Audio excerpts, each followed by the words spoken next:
नमस्कार व्यूअर्स। पिछले 1-2 दिनों से चर्चा में है वीरेंद्र सिंह की मेरी आवाज़ सुनो रैली। उसमें जो उम्मीद लेकर वहां पर जनता आई थी, उसकी उम्मीदों को वीरेंद्र सिंह ने पूरा नहीं किया, क्योंकि जनता की आवाज़ थी भाजपा छोड़ो। और इसी पर एक विशेष चर्चा के लिए हमने आमंत्रित किया पूर्व केंद्रीय मंत्री जयप्रकाश जी को और साथ में एक वरिष्ठ पत्रकार जसमेर मलिक जी को। इन दोनों मेहमान का हम अपने स्टूडियो में स्वागत करते हैं। जयप्रकाश जी, आपका बहुत बहुत स्वागत है। धन्यवाद जी। मलिक साहब, आपका भी बहुत बहुत स्वागत है। तो आप शुरुआत कीजिए। आपने भी वो रैली का निष्कर्ष निकाला है, जयप्रकाश जी ने भी रैली देखी होगी और उसके बारे में व्यूज़ आ चुके हैं। क्या व्यूज़ थे, क्या रिव्यूज़ थे? तो मलिक साहब, आपका स्वागत। तो जयप्रकाश जी, कल वीरेंद्र सिंह ने रैली की मेरी आवाज़ सुनो। समर्थकों ने पहले माहौल बनाया कि भारतीय जनता पार्टी छोड़ो, बड़ा फैसला लो, कड़ा फैसला लो, और उनके समर्थकों ने साफ संकेत भी दिए थे कि पार्टी छोड़ देंगे, कांग्रेस में आ सकते हैं, मतलब इस तरह का माहौल बनाया गया। लेकिन जब रैली के मंच से वीरेंद्र सिंह की बारी आई बोलने की, तो वो केवल जेजेपी को लेकर भाजपा को एक चेतावनी भर दे पाए कि अगर जेजेपी के साथ रहे तो मैं आपके साथ नहीं चलूँगा। तो क्या मानते हैं कि वीरेंद्र सिंह ने क्या इस मतलब खोया या क्या पाया उन्होंने, मतलब उनका क्या मकसद था? देखिए, सिर्फ अगर इतना ही काम करना था तो चौधरी वीरेंद्र सिंह ने तो प्रेस कॉन्फ्रेंस में करके कह देते।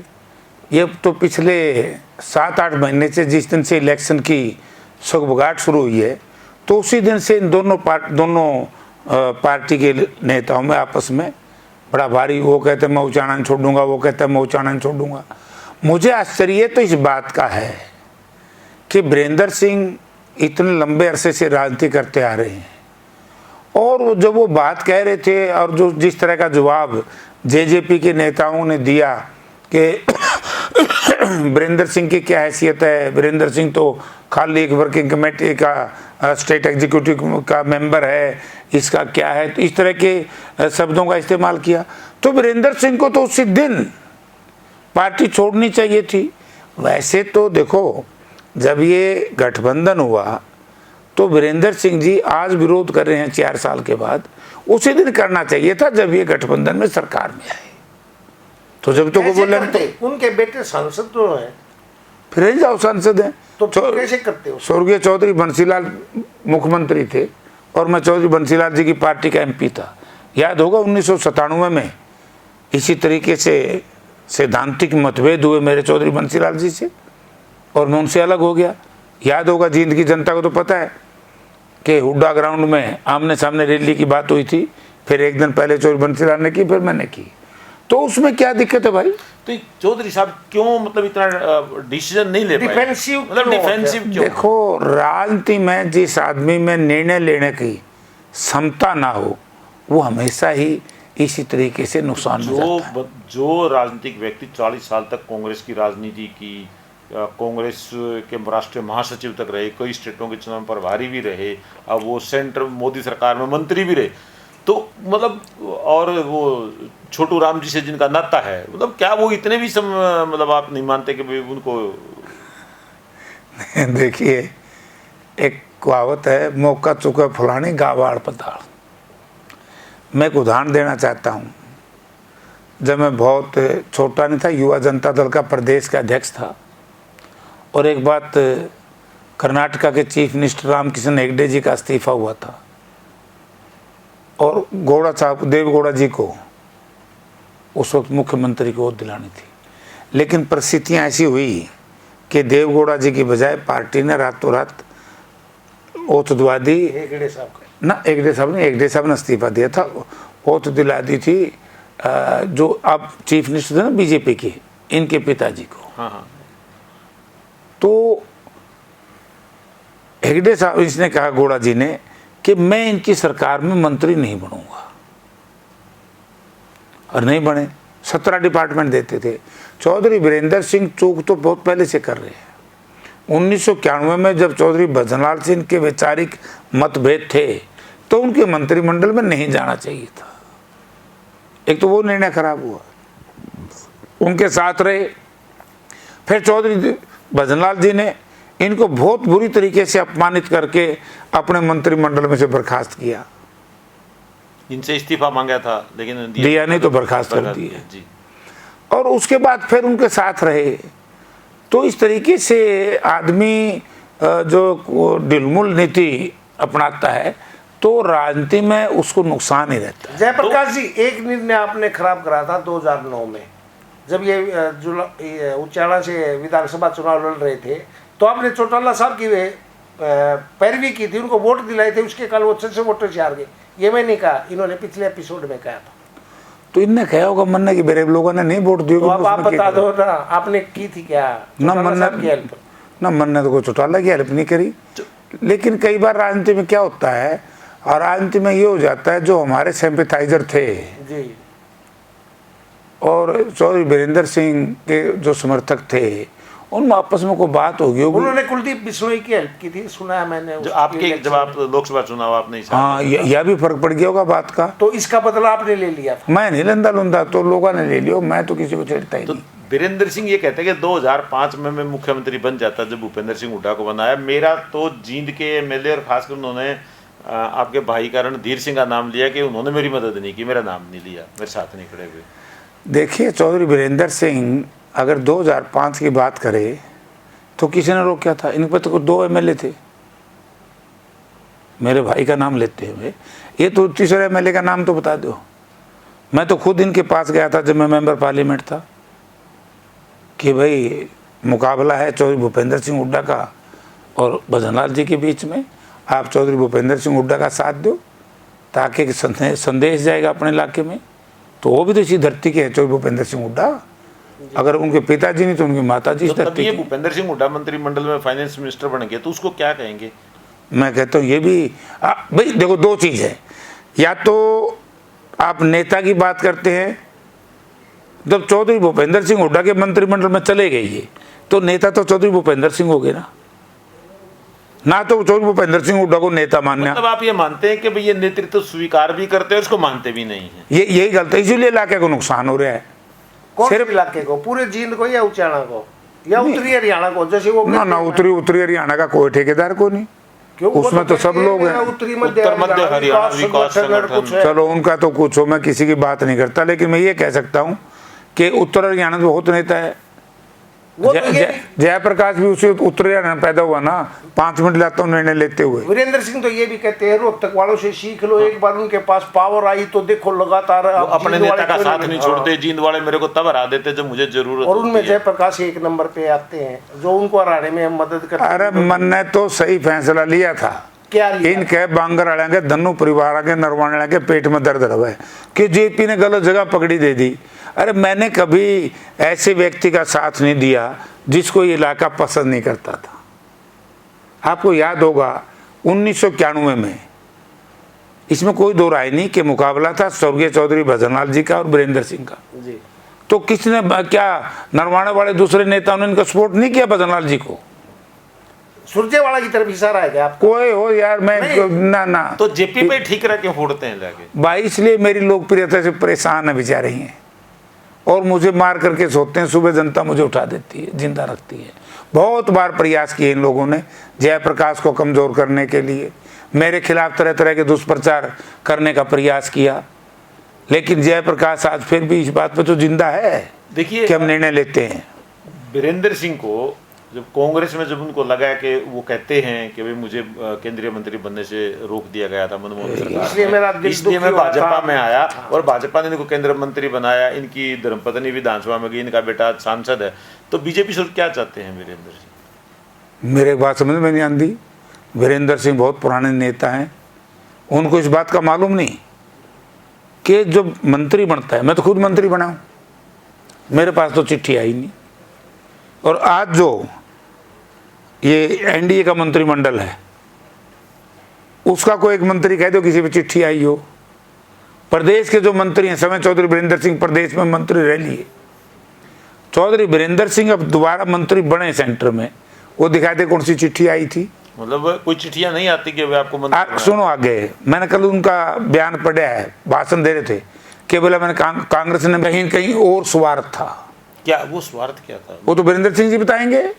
क्या स्वार्थ था? आप तो ही कहते हैं भूपी ने रोक दिया, यानी भूपी मतलब भूपेंद्र सिंह हुड्डा ने रोक दिया। उन्होंने तो कहा कि भाई की बात देखो, कल नहीं कहा, पहले बहुत कहा था। किसी को बदनाम करना तो करे। मैं वीरेंद्र सिंह जी को ये कहता हूं कि चौधरी वीरेंद्र सिंह वो चिट्ठी दिखा दो।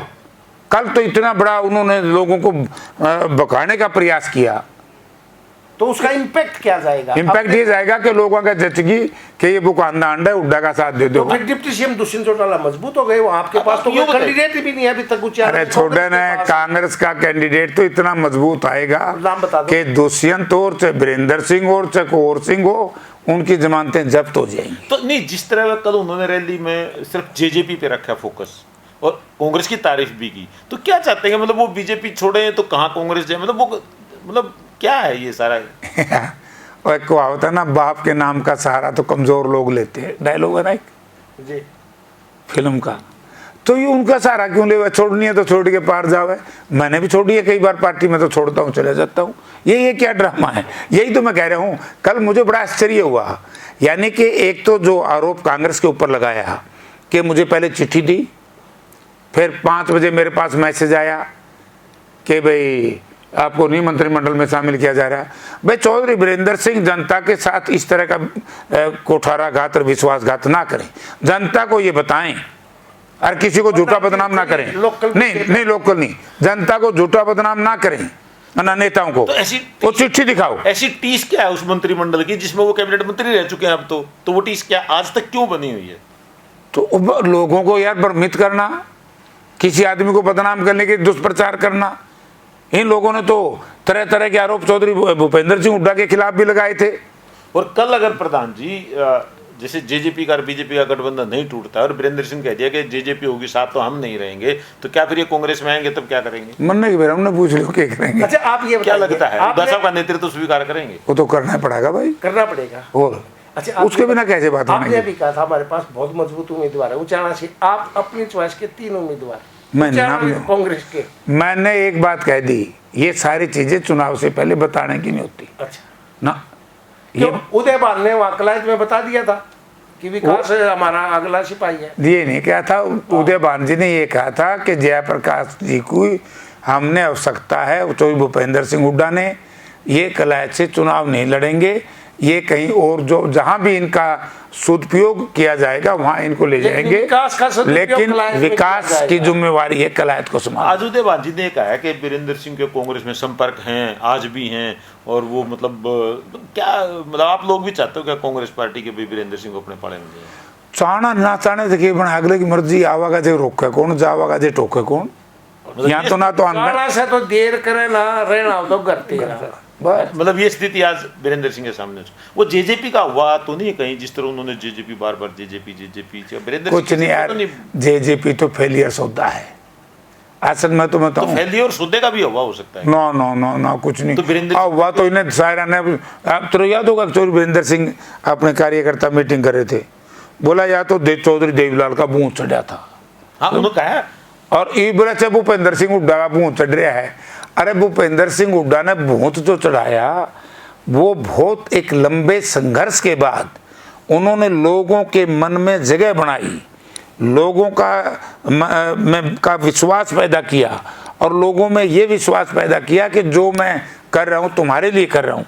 तभी तो चौधरी भूपेंद्र सिंह हुड्डा जननेता है, मास लीडर है। नहीं सर, वीरेंद्र सिंह ने कहा था कि इस रैली से पहले कि मैं 30 कैंडिडेट्स की बात कर रहा हूँ, ऐसे चेहरे होंगे जो अर्थशास्त्रियों बैठे होंगे, मतलब साधारण से लोग होंगे, दिशा बदलेंगे, दशा और दिशा बदले। वो कल जिक्र नहीं आया 30 का। फिर वीरेंद्र सिंह से पूछो तो मैं क्या बताऊं? फिर भी मतलब वो कहना क्या, मैं तो तब एक बात बताई दी, वीरेंद्र सिंह से पूछो भाई उनको कौन सी पार्टी कौन से चेहरे, उन्होंने कहा कि उनकी गाड़ी गुड़िया का भाड़ा लुवा दिया, वो बेचारे किलकी मारते उल्टे गए।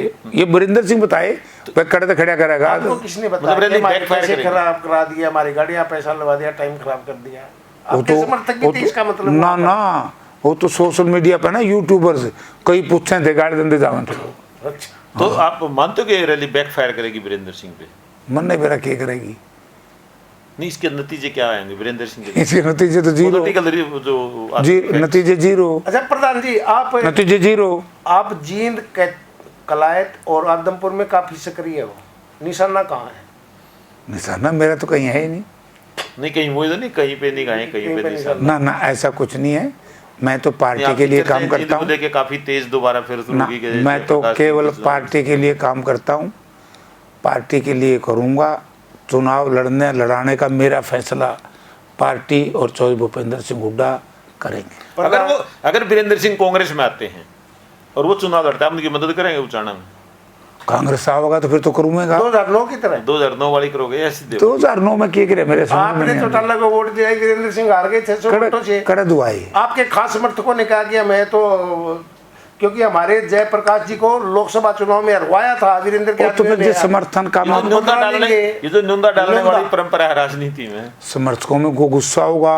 अब नो की बात बोला, रात गई बात गई।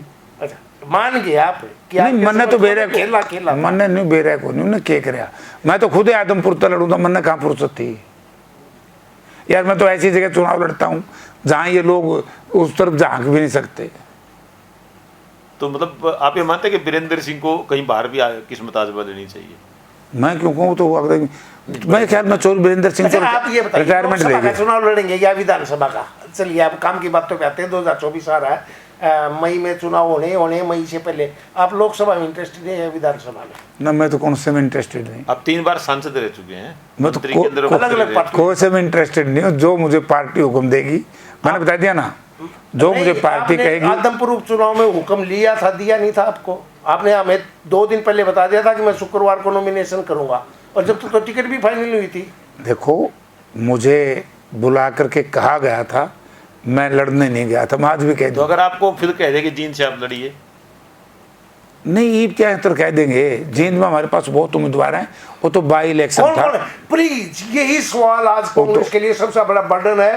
पूरे जींद का यही सवाल है, जींद से कांग्रेस के उम्मीदवार कौन कौन है, आप बता दीजिए। या पूरी एक लाइन है उसमें, अरे कांग्रेस जीतेगी, बीजेपी की तो जमानत नहीं बस दूर थे। आप और नाम नूम नहीं बताते यार, फिर तो बता दिया। अगर आपको हिसार से बोल देते कि आप हिसार से चुनाव लड़िए, आप हिसार से सांसद रहे हैं, देखो 3 बार आप हिसार से सांसद। मैं एक बता दूं बात बड़ी साफ सी, अगर सांसद का चुनाव लड़वाना चाहे पार्टी, केवल मुझे, कलायत हम जरूर लड़ेंगे, और कलायत MP का लड़ाएंगे, पार्टी कहेगी तो मैं लड़ सकता हूँ। लेकिन कलायत में कहीं रणदीप सुरजेवाला कोई बड़ी चुनौती तो नहीं पेश करते आपके सामने टिकट के मामले में?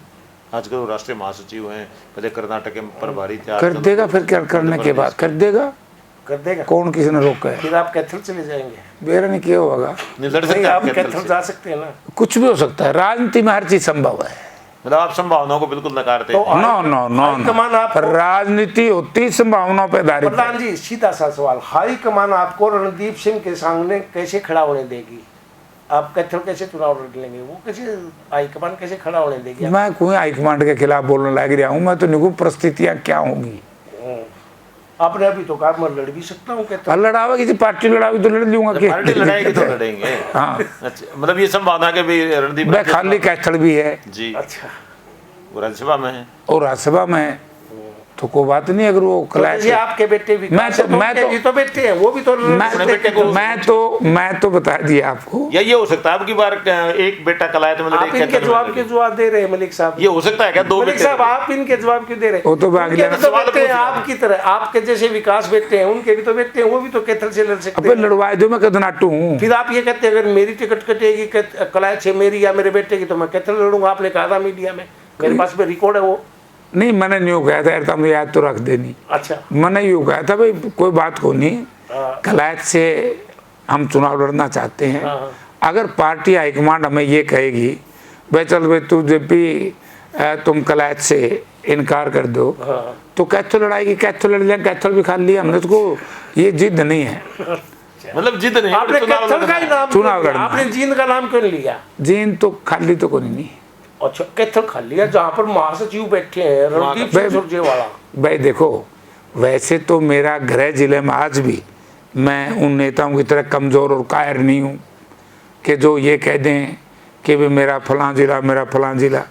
मुझे जो ताकत दी है जींद जिला ने दी है, मेरी बड़ी इज्जत करी है। सोनिया, राजीव जी, सोनिया जी के ये भी क्या कि अच्छा गांधी परिवार के प्रति बहुत रिगार्ड किया। लेकिन पार्टी छोड़ने का जो कारण बताया, मैं उसके जबरदस्त खिलाफ हूं। वो कारण नहीं था। 89 में जयप्रकाश जब जी। मैं कुछ नहीं था, मुझे इस इलाके ने ताकत दी है। लेकिन मैं ये कह सकता हूँ कि आज के दिन हमारा जो जिला है वो कैथल हो गया, अच्छा, ठीक है ना। तो मैं चाहूंगा कि मैं कैथल के इलाके में ही मैं नहीं हम कैथल में कितनी विधानसभा सीट है कैथल जिले में? 4 है यार। तो आपने तीसरी का नाम क्यों नहीं लिया? और कौन सी कैथल और कला रिजर्व है गुग्गा तो चौथी तो बच गई, एक ही रिजर्व है ना, वो उसमें हमारा क्लेम नहीं हो सकता अच्छा, वो आपका जिला कैथल से बाहर है। ना, क्लेम नहीं हो सकता उसमें। जयप्रकाश जी, राजनीतिक और जातीय समीकरण ऐसा है, उसमें हमारा क्लेम नहीं। आप इतने नेताओं के साथ यानी मैं एक मिनट मलिक साहब, आप सीधी सीधी क्या सुरजेवाला को थ्रेट नहीं दे रहे हैं क्या? कि अगर आप मेरी टिकट कटवाओगे मेरे बेटे की तो मैं कैथल में आगे चुनाव लड़ सकता हूँ? क्यों मैं क्या थ्रेटनिंग? ये इनडायरेक्ट थ्रेट ही है। आपने कैथल क्यों और करो? कलायत चुना है, आप तीसरा हल्का, एक रिजर्व हो गया, चौथे में आपने मना और मैं कर दिया। असेंबली लड़ता है को नहीं, आपका बेटा लड़ेगा अभी विकास। बेटा लड़ लेगा, बेटे ने अगर की बेटे की दिक्कत टिकट है। में कहीं रणदीप टांगड़ आते हैं तो आप वहाँ पर तो मैं दिल्ली क्यों में खाम का हमारी लड़ाई करवाने लग रहे? रणदीप टांग अड़ावे नहीं अड़ावे, ऐसा नहीं, किसी वो नाम ले हम मीडिया का दूसरे काम लड़ाई कराना नहीं है, मीडिया का काम है अपने दिल की बात गया तारा करना। काम, तम काम और की आप बात लोग तो लड़ते पूछते रहे हो, नहीं। हम थोड़ी लड़े, आप लड़े तो हमने हमारे लड़ाई थोड़ी लड़े हो आप लोग। कब लड़ पड़े? आप लड़ लड़े पड़े हो 93 में भी आप आमने सामने हुए, डांडा बाजे। 96 में, 2000 96 में। 93 मैं बताता हूँ, में भी तो आप- मुझे- भी 93 में आप चौटाला साहब के साथ थे, उधर वो रणदीप चुनाव लड़ रहा था आप लोग। जो ही मैं कांग्रेस में नहीं था, अच्छा। हम समझे करो अच्छा, बात मतलब आप कांग्रेस में रह के कांग्रेसियों से नहीं लड़ेंगे? ना। लेकिन 2019 के उपचुनाव में जब सब पंछी अपनी अपनी डाल पर बैठ चुके थे तब आप रणदीप को अपने साथ लेके आए थे। वो पंछी तो बैठ गए थे, वोटर मतलब वोटर आप सबसे लास्ट में आए थे, हाँ ले आया। सबसे अंत में क्यों? वैसे तो देखो मैं बताऊं बात, हमने कलायत विधानसभा क्षेत्र की एक ऐसी परिस्थितियां हैं, नरवाना के 2 नेता जब कलायत रिजर्व था तो हमेशा ही उस पर काबिज रहने का प्रयास करते थे। मैं राजनीति में नहीं था, मैं बहुत छोटा था जब मैंने राजनीति करने का प्रयास किया और मैंने कलायत की भौगोलिक, सामाजिक, राजनीतिक परिस्थितियां देखी तो मैंने कहा तो गलत है भाई, ये बाहर के लोग आकर के हमारे ऊपर कब्जा जमाए बैठे हैं। कि अब मतलब ये तो यही बात मैं कहता हूँ, वीरेंद्र सिंह भी ये कहते जींद में बाहर के लोग आके राज कर रहे हैं, उचाना में भी बाहर के उचाना में भी, सुन भी। जींद में भी। अब फिर उनने राज करवानी है तो सुन तो पहले मेरी बात है। तो 4 बार तो एक ने टिकट दी, बलदेव सिंह वाल्मीकि 4 बार आ रहा, कलायत के लोगों ने उसको हरा दिया। जी, वो टिकट किसने दी थी? मन नहीं मेरा किसने दी थी नहीं, इतना तो आपको पता है। ना, मैं हिसाब को रखता नहीं हूँ। और 4 बार एक ने दी टिकट, 2 बार एक ते दी, 1 बार तेजी थे, 1 बार तेजी के छोड़े थे, जी, लोगों ने उनको राय दिया। तो जिन लोगों की इलाके में, जनता में, मास में विश्वसनीयता जिस क्षेत्र में ना हो तो उसके बारे में चर्चा करना, मतलब क्योंकि थोपे- कलायत विधानसभा क्षेत्र की जनता बड़ी जागरूक है।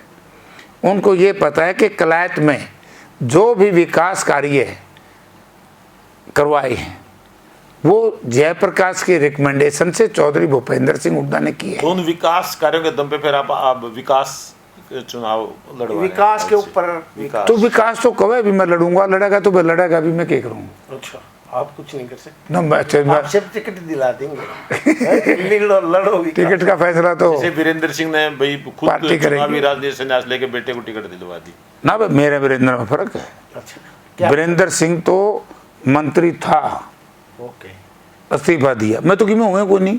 मैंने आज थोड़ा क्या है, मैंने 2 जनवरी 2020 को कह दिया था कि मैं चुनावी राजनीति नहीं करूंगा।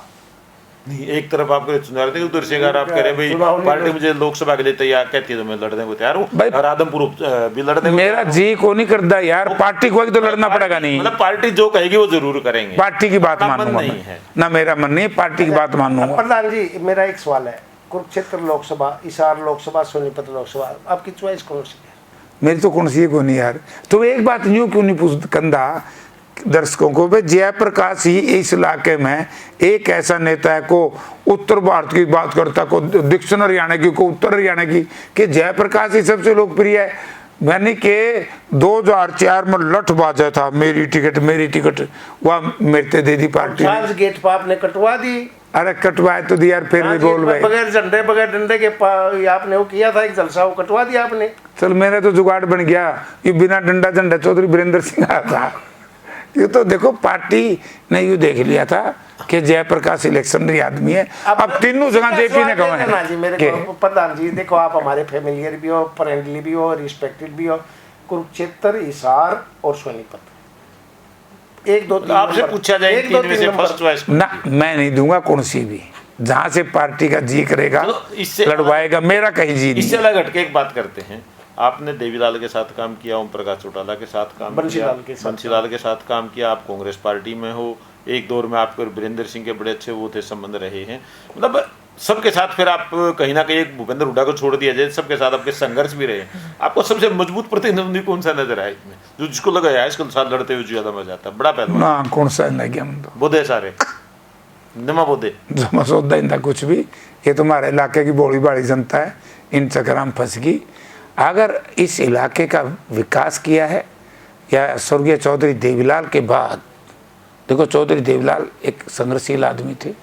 बस देवीलाल के प्रति आज भी आप नहीं मेरे नहीं, देखो भाई ये तो इसमें कोई दो राय नहीं हो, तो मैं तो मास लीडर उनको कहता ही हूँ, हर आदमी भी ठीक थे। अब जे पुराने बूढ़े कह रहे मैंने को बोला अम्मा का आग जैम जे के इलाज भाई। अच्छा, मतलब देवीलाल का जो जामे वो आग नहीं पता नहीं कौन क्या है, मैं नहीं कंधा वो क्यों लड़ाई करा हुआ है बेचारे, पहले में बहुत दुखी है।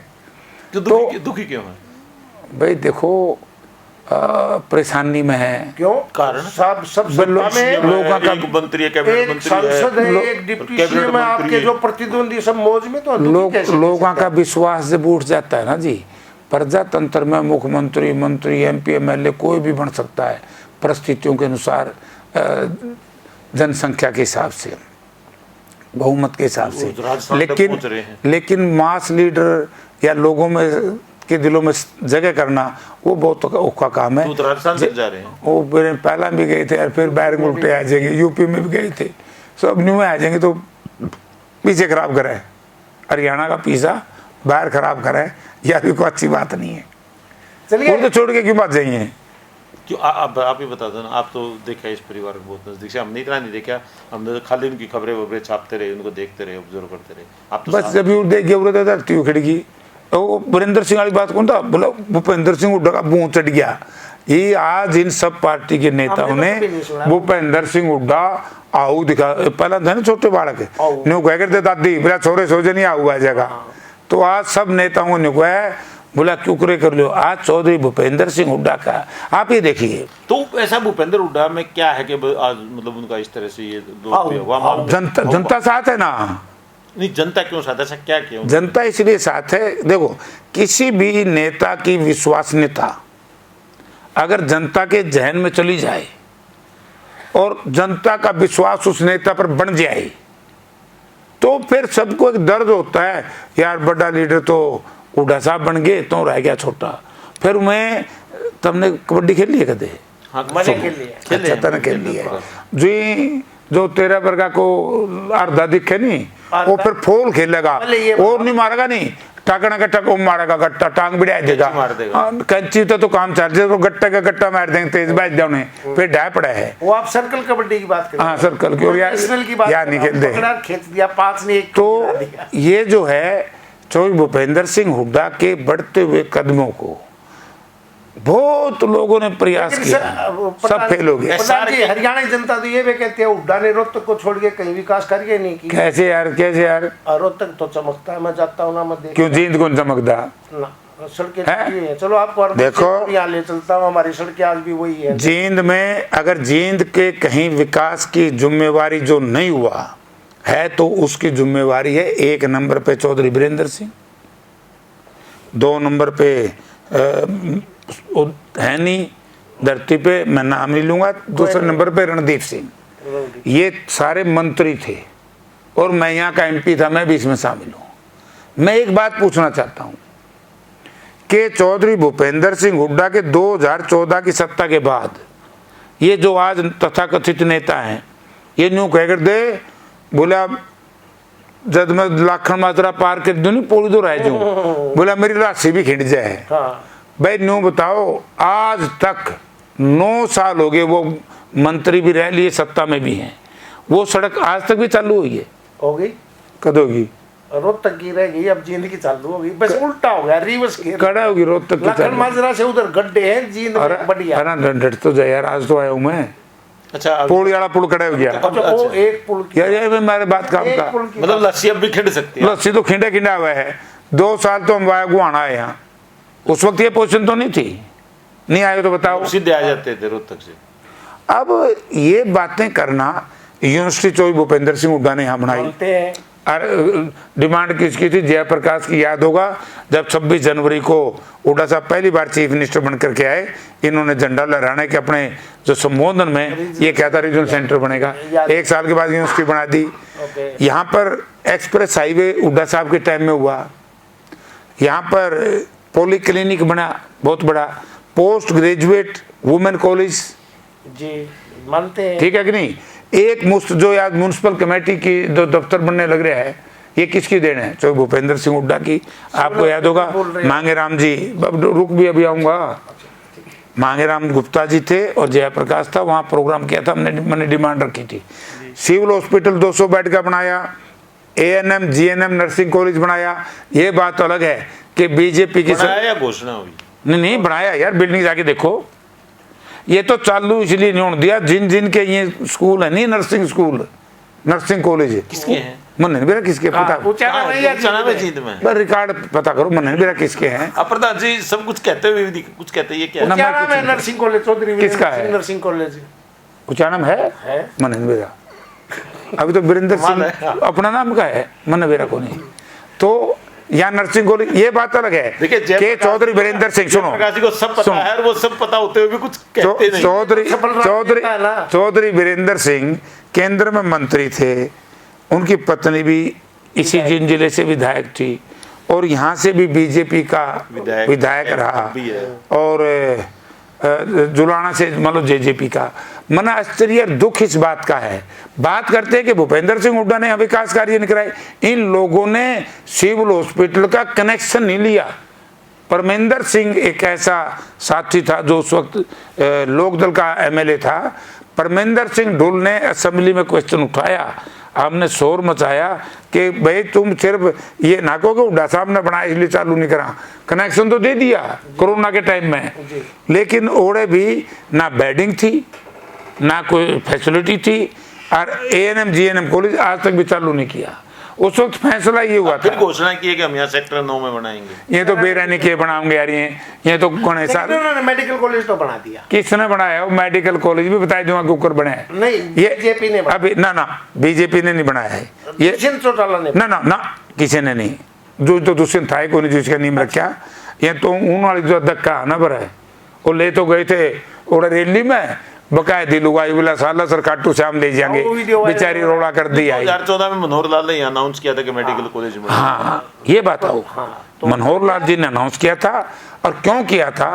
क्योंकि मुझे याद है तरहेन साहब को जानते हो आप, मेडिसिटी वाले को? जी, नाम सुना है, जानते नहीं। तरहेन साहब ने हुड्डा साहब से कहा था, मौलाना साहब का बाईपास सर्जरी हुई थी या बीमार थे अस्पताल में, उन्होंने, हाँ पोलसन मौलाना, उन्होंने कहा मैं साथ था कि हुड्डा साहब हम कोई मेडिकल कॉलेज टाइप एक बनाना चाहते हैं PP मॉडल पे, कि आपकी स्टेट का साथ हो और हमारा। तो हुड्डा साहब ने कहा भाई मैं फिर जींद में बढ़ाओ, उन्होंने 150 किलोमीटर की परिधि की थी कि जींद में बढ़ाओ NCR में, और उसी वक्त ये सारी फाइल चली हुई थी। लेकिन वो तो हर डिस्ट्रिक्ट में घोषणा की थी, मुख्यमंत्री जी ने जींद में थोड़ी की। पहला रुकदा तो यार तुम तो रुकदा तो है नहीं, हम आपके खिलाफ बोलता हूँ मुझे रोक देते। नहीं मैं नहीं रोक तो खूब रोड़ा कर अगर मैं गलत हूँ तो ये उस वक्त की ये फाइल चली हुई थी। ये केंद्र सरकार ने, इस सरकार ने नहीं, हरियाणा सरकार का कोई लेना देना नहीं, केंद्र सरकार ने पूरे देश में ही फैसला लिया कि हर जिला हेडक्वार्टर के ऊपर एक मेडिकल कॉलेज बनाया जाए। लेकिन आप देखिए 9 साल हो गए, अब लग तो चालू में को नहीं होया। तो ये फैसला मनमोहन सरकार का था या मोदी सरकार का था? क्योंकि वो तो दिल्ली वाले बताओगे, मन ने बेरा नहीं, मैंने ये बेरा है। अब मैं समझ गया क्योंकि ये भाजपा सरकार का फैसला था, नहीं तो ये बोल देते मनमोहन का, क्योंकि मनमोहन के तो ये समझ सकते, ये कई बातें ऐसे ऐसे घुमा देते हैं। ये सड़क भी हमने घुमाई होगी, कितनी सुंदर सड़क बनी। अब तो पूरी बात तो छोड़ दी, रेलवे लाइन हुड्डा साहब ने जुड़वाई जी। कौशिक साहब तो कहते हैं जो सांसद बने यार तो बैठ के वो आपके पुराने साथी हैं, आज क्यों कह रहे हो आप उनको? रमेश कौशिक को वो आपके वो हुड्डा साहब को आज पुराने भी अपना राजनीतिक गुरु बोलते हैं। हुड्डा साहब ने तो गुरु मानना चाहिए, उसने ठीक है, आपको दोस्त मानते हैं? बोले मेरा दोस्त है, हाँ। मैं नड्डा आप उनको नहीं, आज लेकिन कह रहे हो। मैं निगों को क्या बनाई अच्छा, या सारी चालू सारा रुपया हुड्डा साहब ने दिया था, इनका क्या लेना देना, ये तो ऐसा काम हो रहा है। आधा आपने हरियाणा सरकार ने, आधा- आधा सेंटर ने, ये मुझे याद है। हुड्डा साहब ने दिया था नहीं, हाँ, आधा- और फिर बनाई किसने? ए यार बीजेपी तो हम तो सोच ले करो कि मैं बीजेपी आग पूरी नहीं तो बीजेपी नहीं नहीं कराई। नहीं नहीं रेल सिटी मरवाई, वह कौन चालू कराने? हांसी वाली, हांसी रोहतक रेलवे लाइन 100% पैसा हुड्डा साहब ने दिया था, और आज तक भी चालू कौन कराई? एक जींद हांसी का भी सर्वे वर्वे हुआ, वो तो जिनने सर्वे कराया उन्होंने पूछा, सर्वे तो मेरे ख्याल में 2012 से चल रहे हैं देश में। अच्छा जयप्रकाश कभी सर्वे पे, विशेष तौर से रेल के सर्वे पे विश्वास नहीं करता। एक रेल का सर्वे चलता है, वही चाहे पावागा नरवाना से पटियाला, जो पहले ही है। ना है नहीं, है ही है ही नहीं। है ही नहीं। रोड- और बहुत नेताओं ने चुनाव में ये कहा कि नरवाना से पटियाला सीधा जोड़ेंगे, क्योंकि पटियाला में मेडिकल कॉलेज होता था, पटियाला नरवाना के इलाके के नज़दीक था, और पटियाला एक मेडिकल हब भी है, हाँ बड़ा मेडिकल है भैया। बड़ा मेडिकल हब है। जी। तो वो तो आज तक नहीं चालू हुई, इसी यहाँ चालू होगी। या सड़क तो हमारी खाएगे, कौन सड़क आगे? हांसी तितर मोड़। अच्छा ये मैं जब था, और युद्धवीर सिंह मलिक जो चेयरमैन थे NHAI के, हाँ। उस वक्त उन्होंने इसको ले लिया था, टेक ओवर कर लिया था। इन नकम्मी सरकार के में लोगों ने उसको वापस करके हरियाणा स्टेट की जो B&R किया, एक नकली सी कमेटी बनी हुई है, उसको दे दिया। और जो NHAI में होता तो आज तक की कहते कि बन लंदी, फिर चलिए, कुछ नहीं ना कुछ नहीं प्रधान जी, करा। आपके अपने तर्क हैं, लोगों के अपने तर्क हैं, लेकिन आपने 2-3 बातें तो क्लियर की नहीं कि आप कहां से चुनाव लड़ेंगे, विकास को अगर टिकट में कहीं बात आएगी तो आप क्या करोगे, कहाँ ताल ठोकोगे? कहाँ ताल ठोकोगे। लेकिन ताल ठोकोगे जरूरी है, पक्की बात है। लेकिन आपने जो अपना पक्ष रखा, वीरेंद्र सिंह के बारे में जो विचार रखे, और आपने जो हमारे को टाइम दिया, खासकर सोशल मीडिया प्लेटफॉर्म्स को और सिटी केबल को, उसके लिए आपका बहुत बहुत शुक्रिया। और हम उम्मीद करते हैं जब भी आप जींद आओ, किसी भी वे में आओ, मतलब समझ रहे ना, तो यहाँ पर जरूर आओ। आप सबका शुक्रिया था प्रधान जी, आपका बहुत बहुत धन्यवाद। Thank you.